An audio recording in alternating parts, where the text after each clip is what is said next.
Baik. Bismillahirrahmanirrahim. Assalamualaikum warahmatullahi wabarakatuh. Waalaikumsalam warahmatullahi wabarakatuh. Ustadz awali dengan pembukaan basmalah. Bismillahirrahmanirrahim. Pertemuan kali ini ya anak-anak Ustadz yang soleh dan solehah, kita buka dengan sama-sama tadi sudah melafazkan basmalah. Selanjutnya Ustaz awali juga dengan hamdalah, puji syukur kehadirat Allah Subhanahu wa taala telah memberikan kita kesehatan, keafiatan sehingga dapat menjalankan tujuan kita sebagai manusia, sebagai kaum muslimin untuk menambah ilmu pengetahuan kita. Anak-anak Ustaz yang soleh dan solehah memulai ya pertemuan kita pada kali ini untuk parenting ini ya. Ustadz minta salah satu dari anak-anak Ustadz ya untuk dapat memimpin doa. Ya. Siapa? Jelani ya. Baik, silakan Jelani. Kita mulai belajar, kita berdoa semoga ini yang kita dapatkan berkah. Amin. Bismillahirrahmanirrahim. Alhamdulillahi Rabbil Alamin. Ar-Rahmanir-Rahim. Maliki yaumiddin. Wa iyyaka nasta'in. Ihdinas siratal mustaqim. Siratal ladzina an'amta 'alaihim ghairil maghdubi 'alaihim waladdallin. Amin. Terima kasih Jailani sudah membantu dan mendoakan kita semua. Semoga Allah Subhanahu wa taala mengabulkannya. Amin. Selawat, riding salam juga jangan sampai kita lupakan untuk kita sandingkan kepada junjungan kita Nabi Agung Nabi besar Muhammad sallallahu alaihi wasallam, karena di dunia ini guru yang menjadi guru di atas guru adalah Nabi kita Nabi besar Muhammad sallallahu alaihi wasallam. Baiklah, untuk parenting kali ini Ustaz akan menyampaikan sebuah karakter yang luar biasa, yakni karakter Islami dalam psikologi agama Islam. Nah, jadi bagaimana membentuk pribadi unggul melalui pendidikan yang berlandaskan nilai-nilai Islami. Nah, itu yang Ustadz akan sampaikan. Semoga apa yang Ustadz sampaikan pada hari ini dapat memberikan pencerahan, menambah wawasan Anda semuanya, sehingga pada waktunya nanti Anda Ustadz semuanya menjadi orang-orang yang sukses. Amin. Ya Rabbal Alamin. Nah, kita lihat untuk selanjutnya slide-nya bagaimana ya, apa perlunya, ya apa pentingnya kita mengetahui daripada karakter Islami itu sendiri. Mengapa kita sebagai orang Islam ini harus memiliki karakter yang mulia tersebut. Nah, jadi Ananda semuanya untuk kita perhatikan. Nah, yang pertama di sini adalah kita harus memiliki pondasi moral. Kekuatan moral. Nah, ini karakter Islami yang membentuk landasan moral yang kokoh bagi individu masyarakat. Nah, jadi jangan sampai kita hanya sebutan atau nama saja orang Islam, akan tetapi perilaku kita jauh menyimpang daripada Islam itu sendiri. Oleh karena itu ya, pondasi yang harus kita miliki sebagai kaum muslimin itu adalah harus berdasarkan karakter yang benar-benar Islami yang sesuai dengan tuntunan Nabi kita Nabi besar Muhammad sallallahu alaihi wasallam.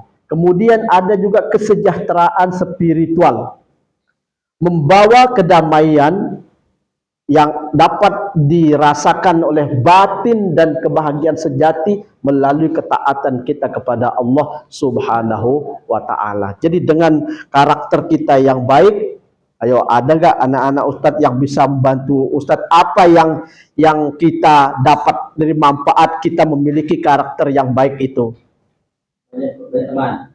Banyak kita punya teman, banyak kita punya kolega, banyak kita punya ya sahabat dan lain sebagainya. Nah, jadi yang terpenting manfaatnya atau faedahnya adalah dengan karakter yang baik itu kita akan mendapatkan kedamaian di dalam jiwa batin kita. Itu kita akan tenang, akan bergaul sama siapapun kita akan bahagia, dan itu akan membuat kita juga akan tanpa awet muda.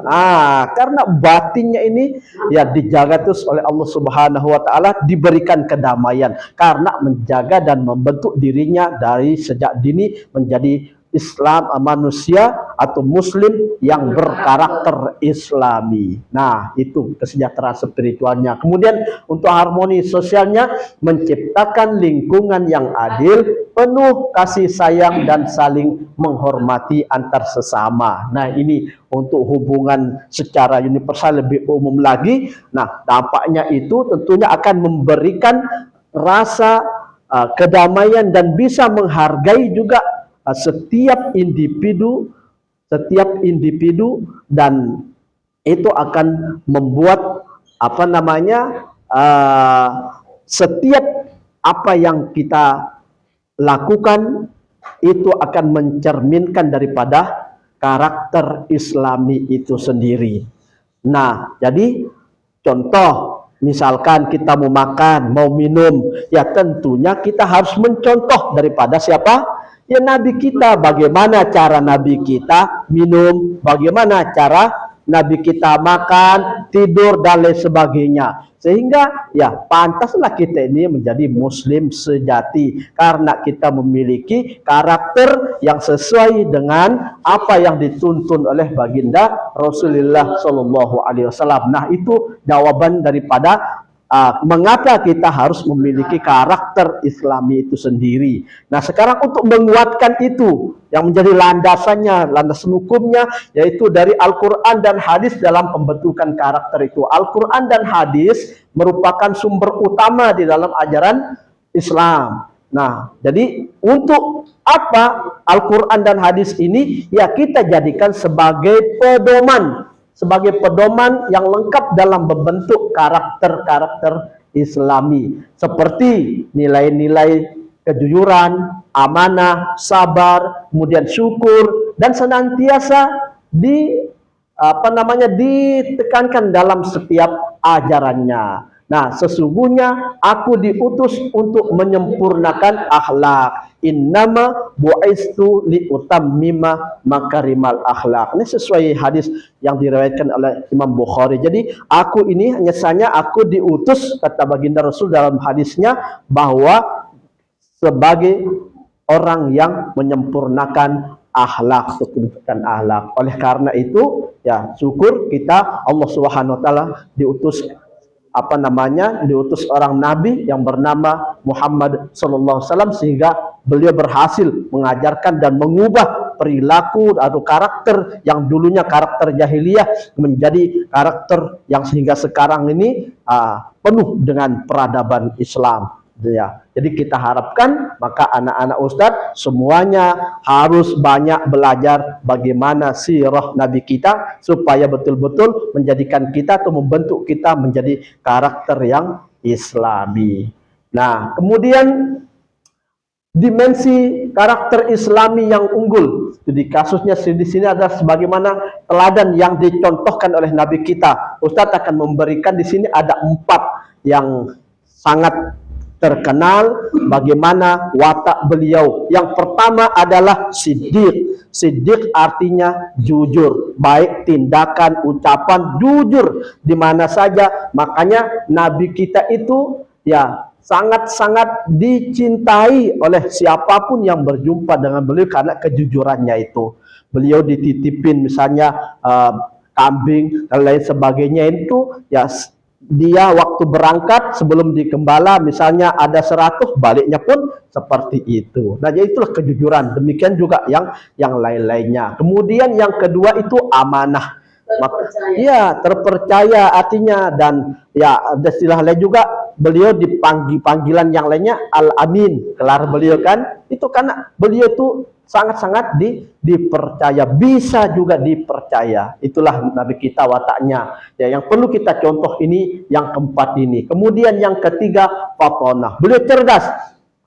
Jadi semua nabi memang cerdas. Ya, tentunya karena untuk menerima wahyu Allah Subhanahu wa taala harus yang cerdas. Kalau bodoh-bodoh tidak bisa jadi nabi. Makanya ya sangat-sangat mengherankan kenapa harus ada nabi palsu. Sampai akhir zaman ini mesti ada orang-orang ngaku-ngaku diri nabi palsu. Itulah orang terbodoh di dunia ini. Kok bisa gitu ya. Nah, jadi tidak boleh kita percaya itu nabi-nabi palsu, tidak jelas, ya kan, tidak punya pendidikan.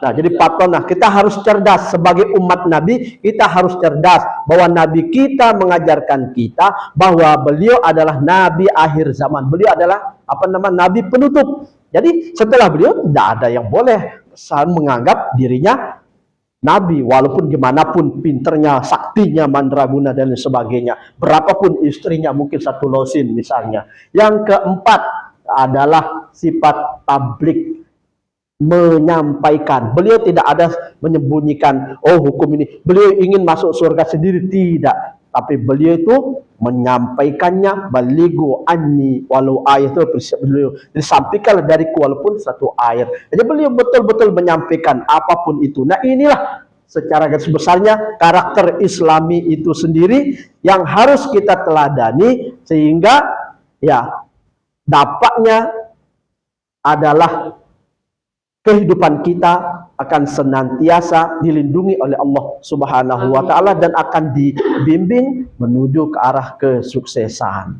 Ya, demikian itu yang bisa saya sampaikan pada kesempatan kali ini karena keterbatasan waktu tentunya. Nah, maka saya menyampaikan pada anak-anak ustadz yang hadir pada ini, ya terima kasih atas kehadirannya. Mari kita mencontoh teladan kita, qudwah kita, yaitu Nabi kita, Nabi besar Muhammad Sallallahu Alaihi Wasallam. Nah, sebelum kita tutup, mari kita baca doa kafaratul majlis serta hamdalah. Bismillahirrahmanirrahim. Subhanakallahumma wa bihamdika asyhadu an la ilaha illa anta astaghfiruka wa atubu ilaik. Alhamdulillah, semoga Allah memberikan kita ilmu yang bermanfaat dan memberikan kita kesehatan sehingga besok lagi kita dapat berjumpa lagi untuk pelajaran-pelajaran berikutnya. Terima kasih. Wassalamualaikum warahmatullahi wabarakatuh.